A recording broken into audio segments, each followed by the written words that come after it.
সুস্থ থাকার জন্য যারা প্রচণ্ড গরমে তেল মশলা ছাড়া খাবার খেতে পছন্দ করেন তাদের জন্য সুপার টেস্টি আর হেলদি একটা ব্রেকফাস্ট রেসিপি আজকে আমি শেয়ার করেছি।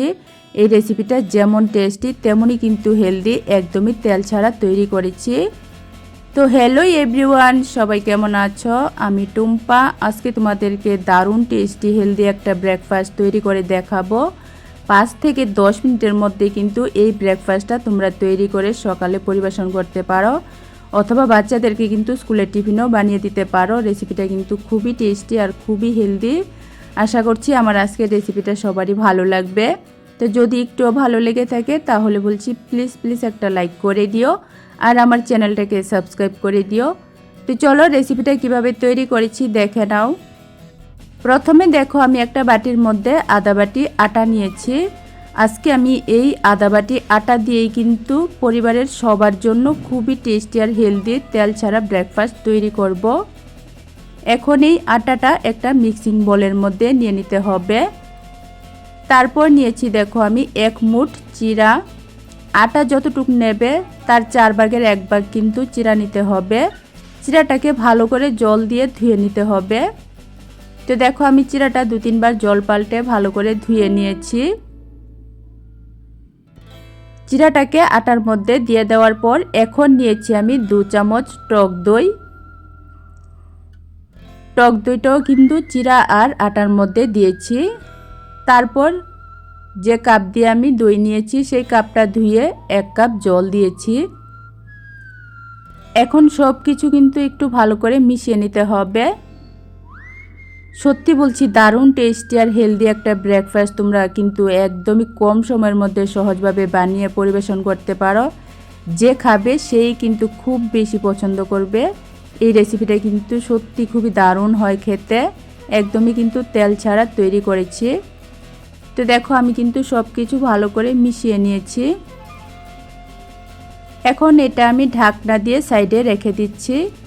ব্যাটারটা কিন্তু রেস্টে রাখতে হয় না, আমি একটা চাটনি তৈরি করব, তার জন্য এটা ঢাকনা দিয়ে সাইডে একটু রেখে দিচ্ছি। তো দেখো আজকে যে খাবারটা তৈরি করব তার সাথে এই চাটনিটা ভীষণ ভালো লাগে খেতে।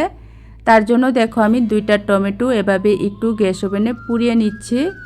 এভাবে পুড়িয়ে চাটনিটা তৈরি করলে খুবই স্মোকি একটা ফ্লেভার হয়, খেতে ভীষণ ভালো লাগে।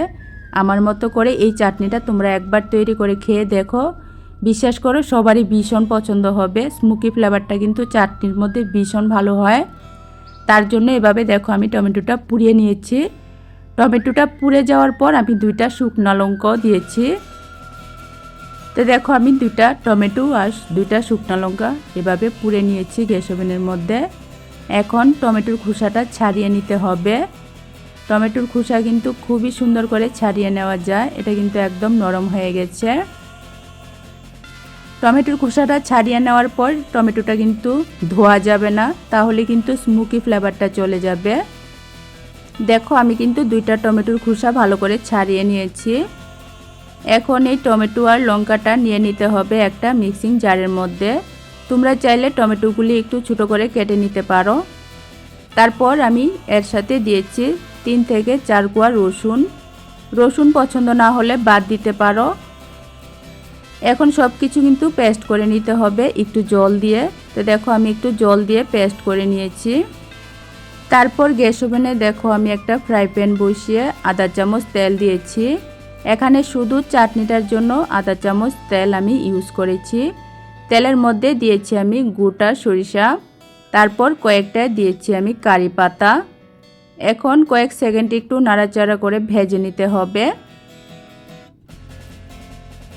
সরষা আর কারি পাতাটা ভাজা হয়ে গেলে এর মধ্যে পেস্ট করা চাটনিটা দিয়ে দিতে হবে।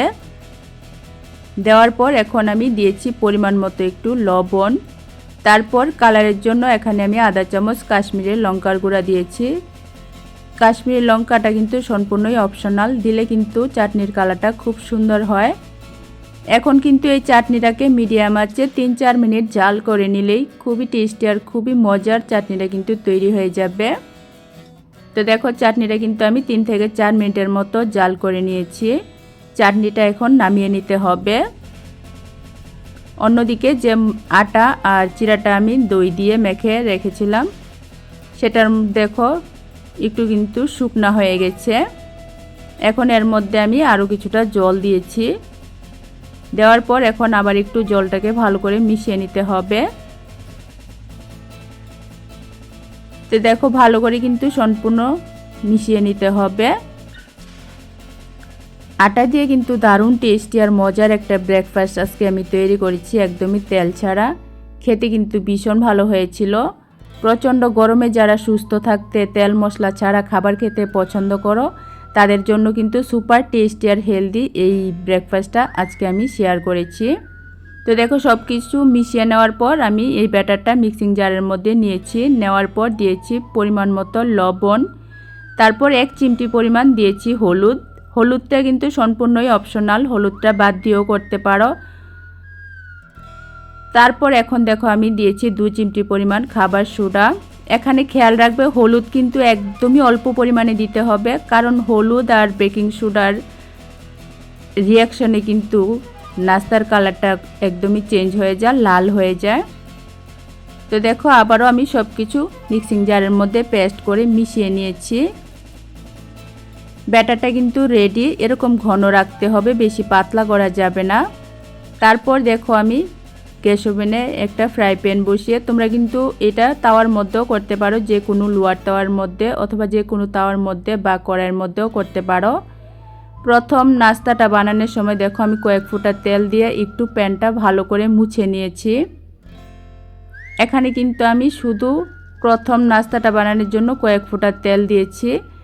দেওয়ার পর কিন্তু ভালো করে প্যানটা মুছে নিয়েছি।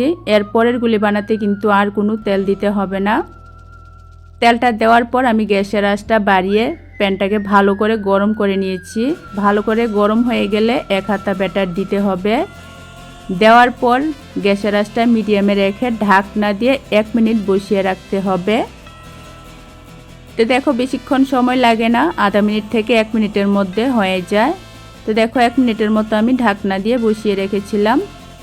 হলুদ দেওয়ার কারণে কিন্তু কালারটা এরকম একটু লাল হয়েছে, হলুদ আর বেকিং সোডাটার রিয়াকশানে কিন্তু এরকম লাল হয়েছে। তার জন্য বলছি হলুদটা কিন্তু একদমই নামমাত্র অল্প একটু দিতে হবে, তাহলে কালারটা একটু সুন্দর হয়।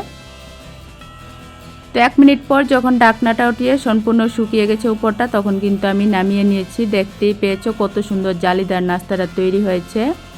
একইভাবে কিন্তু প্যানের মধ্যে আমি আরেক হাতা দিয়েছি।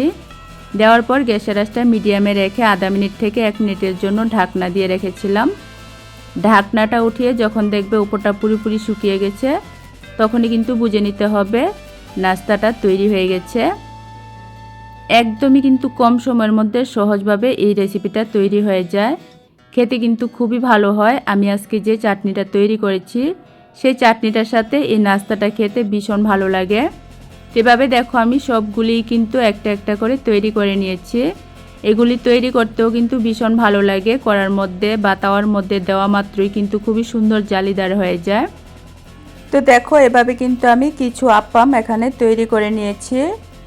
ভাবতেই কিন্তু পারবে না আটা দিয়ে এত সুন্দর আপ্পাম তৈরি হয়, আর খেয়ে কিন্তু কেউই বুঝতে পারবে না যে এটা আটার তৈরি। আর এই আপ্পামগুলি কিন্তু একদমই নরম, সারাদিন রেখে দিলেও কিন্তু এরকম নরমই থাকে। তো দেখেছো কত সুন্দর ছিদ্রযুক্ত জালিদার হয়েছে, একদমই তেল ছাড়া আজকে আমি এই ব্রেকফাস্টটা তৈরি করেছি। তোমাদের কাছে কেমন লেগেছে অবশ্যই কমেন্ট করে জানিও। আজকের জন্য টাটা।